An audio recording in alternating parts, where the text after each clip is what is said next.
এইভাবে শোনার সুযোগ করতে পারতেছি না।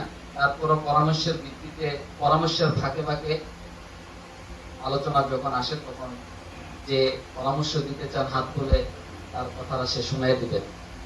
আমি আজকের আলোচ্য বিষয় এবং এজেন্ডাতে অগ্রসর হওয়ার আগে আমি মনে করতেছি আমাদের আজকে নিশ্চিত হওয়া দরকার, যেহেতু একটা দস্তারবন্দি সম্মেলন, এটা আমাদের 31 সালা সম্মেলন ঘোষণা করা হয়েছে এই ভিত্তিতে যে আমাদের এই জামিয়াত ইব্রাহিমের সুরলগ্নটা ছিল মাহমুদিয়া দারুল ইফতার নামে।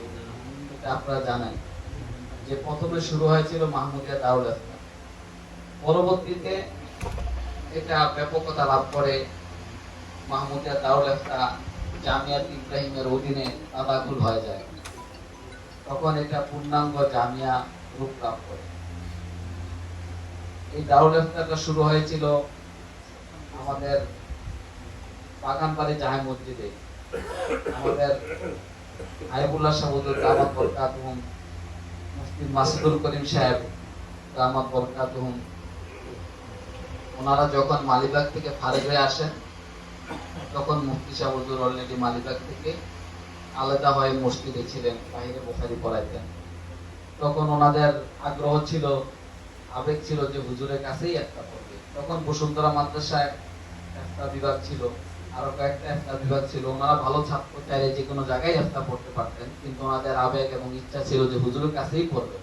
ওখানে ইন্তেজাম ছিল না, তারপরে ওনারা মানে নিজেদেরকে ওখান থেকে পৃথক করতে চাননি, হুজুরের কাছ থেকে পৃথক করতে চাননি, যার জন্য ইন্তেজাম না থাকা সত্ত্বেও ওনারা কষ্ট করে সেখানে দারুল ইফতার তামদিন করা শুরু করে দিলেন।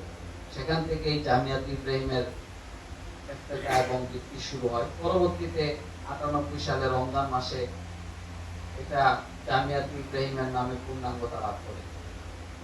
সেই হিসাবে আমরা দারুল ইফতার সন হিসাব করে 95-96 সালের ফারেকিনদের ভিত্তিতে যেহেতু ইফতার ছাত্রদেরকেও পাঠিয়ে দেওয়া হবে, ওই হিসাবকে আমরা সামনে রেখে 31 সালাকে আমরা ঘোষণা দিয়েছি। এখন বিগত দিনে আমাদের আলোচনা হয়েছিল 25 সালা, এই জন্য অনেকের 31 সালা শুনে মনে প্রশ্ন জাগতে পারে, এই জন্য সেটা বলা হলো যে আসলে 31 সালাটা ঠিক